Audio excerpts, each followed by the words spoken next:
Oi, pessoal do Sinapse, tudo bem?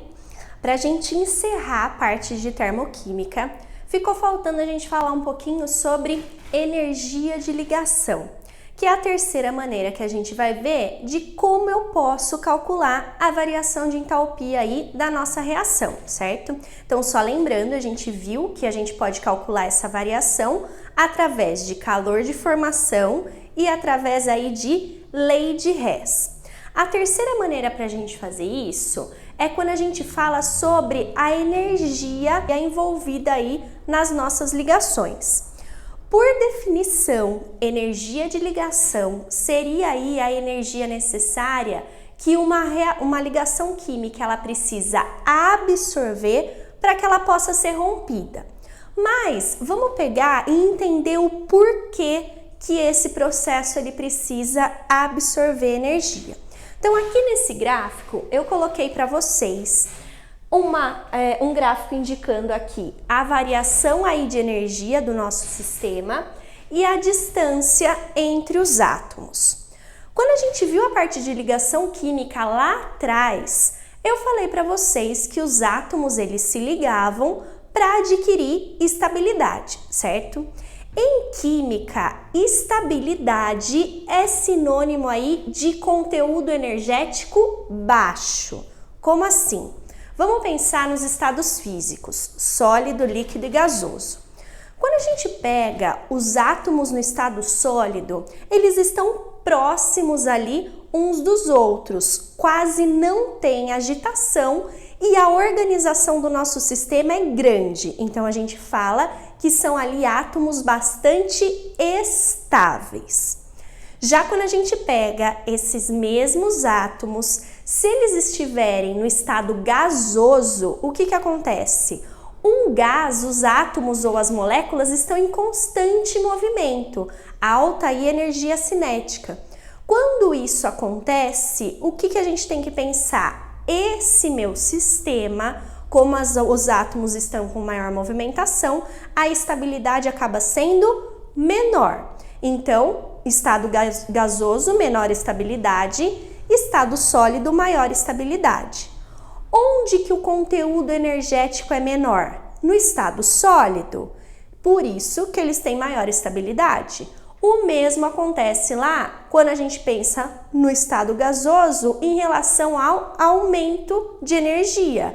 Quanto mais energia, quanto maior o conteúdo energético ali do meu sistema, menor a estabilidade dele. Agora, o que a gente tem que ver? Nesse gráfico, se a gente for analisando aqui, quanto mais próximos nossos átomos vão ficando, menor é a quantidade de energia desse sistema. Por quê? Quando os átomos eles se aproximam para fazer uma ligação, eles estão fazendo essa ligação buscando estabilidade. Para isso, o conteúdo energético não pode ser muito alto. Então, o que eles vão fazer? Liberar energia para o meio. Então, todas as vezes que a gente tem o processo de formação de uma ligação química, eu tenho que pensar que esse processo ele vai ser exotérmico. Já se a gente quiser romper essa ligação, eu não vou pensar nesse gráfico aqui no sentido contrário. Eu vou precisar que essa minha ligação absorva energia. Quanto mais energia ela vai absorvendo, mais eu vou distanciando os átomos até que eu quebre a ligação entre eles. Então, quando a gente vai romper uma ligação, eu tenho que pensar que esse processo ele vai absorver energia, então ele seria aí endotérmico. É essa ideia que a gente tem que usar para poder resolver um exercício através da energia de ligação. Quando o exercício ele fornece para você algo parecido com isso, ele está indicando a quantidade de energia, que pode estar em quilojoule, quilocaloria, joule ou caloria, para você romper 1 mol de uma dessas ligações. Então, quanto mais energia eu preciso, quer dizer aí que a ligação entre os meus átomos ela vai ser mais forte, certo? Agora, o que a gente tem que pensar? Para eu calcular a variação de entalpia através de energia de ligação, eu tenho que considerar todas as energias envolvidas ali na minha reação. Tanto que eu usei para romper, quanto que eu usei para formar essa ligação. Então, a gente fala que a variação de entalpia é a entalpia das ligações que eu vou romper, que estarão lá nos meus reagentes, que vão precisar absorver energia para isso, por isso que é endotérmico, mais a entalpia das ligações que eu vou formar. Onde que eu formo ligação? Nos produtos. Quando eu formo essas ligações, eu vou liberar energia aí para o meio, por isso que é um processo exotérmico. Então, vamos dar uma olhadinha nesse exemplo para ver se fica mais claro. Eu peguei aqui a reação de combustão do metano. Ela já está balanceada, aliás, todas as vezes que apareceu uma reação para vocês, primeira coisa, olhar se ela está balanceada.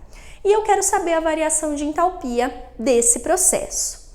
Para isso, a gente vai usar energia de ligação. Então, o primeiro passo que vocês vão ter que fazer, abrir as estruturas das substâncias que vocês têm nessa reação.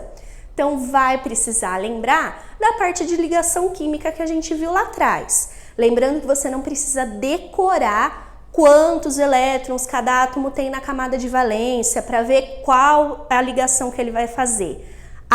O exercício ele fornece a tabela periódica aí para vocês, tá?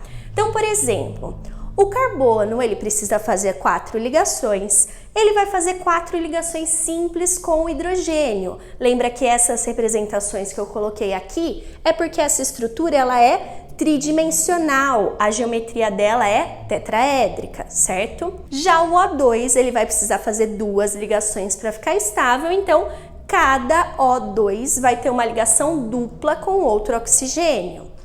No caso do dióxido de carbono, carbono precisa fazer 4 ligações e cada oxigênio 2, então a gente vai ter aqui 2 ligações duplas, oxigênio-carbono.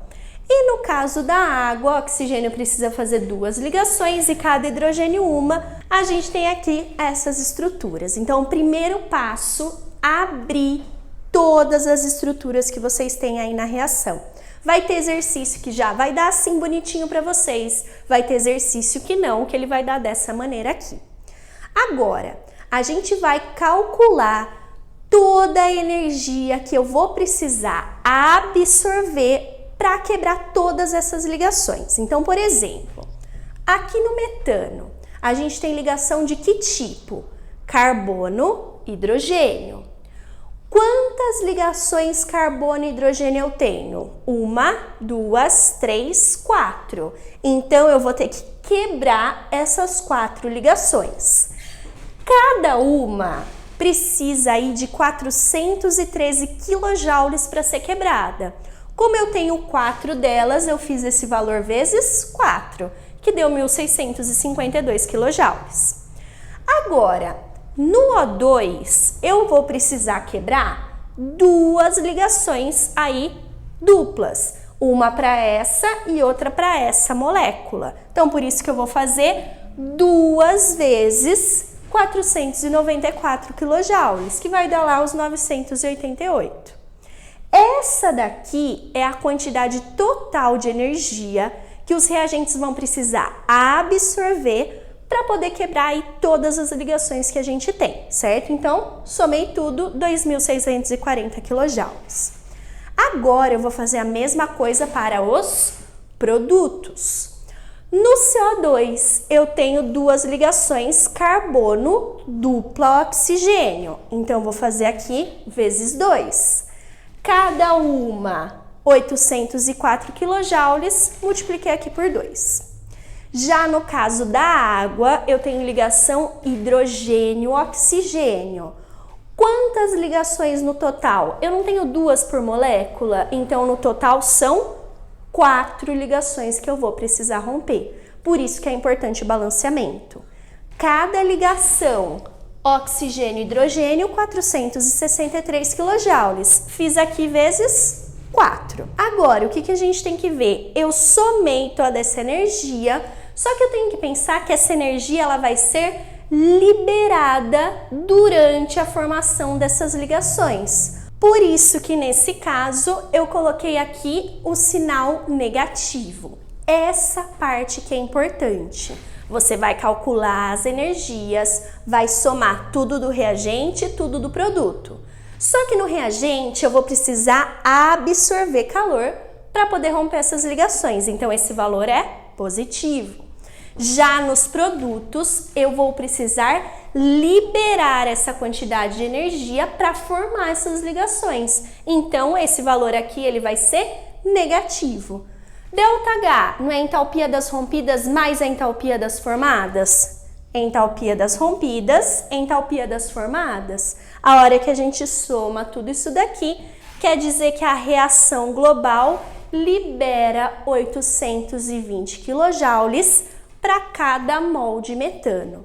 Nesse caso, vocês têm que tomar cuidado, porque esse sinal aqui positivo, na verdade, ele não vai mudar aqui a quantidade de energia dos meus produtos. Então, sempre que tiver energia de ligação, quebra tudo em relação ao reagente, forma tudo em relação ao produto, quebrou positivo, formou negativo, vai somar tudo aí, certo?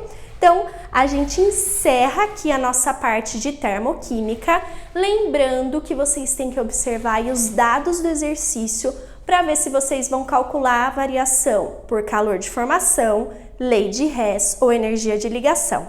Tchau, gente! Até a nossa próxima aula!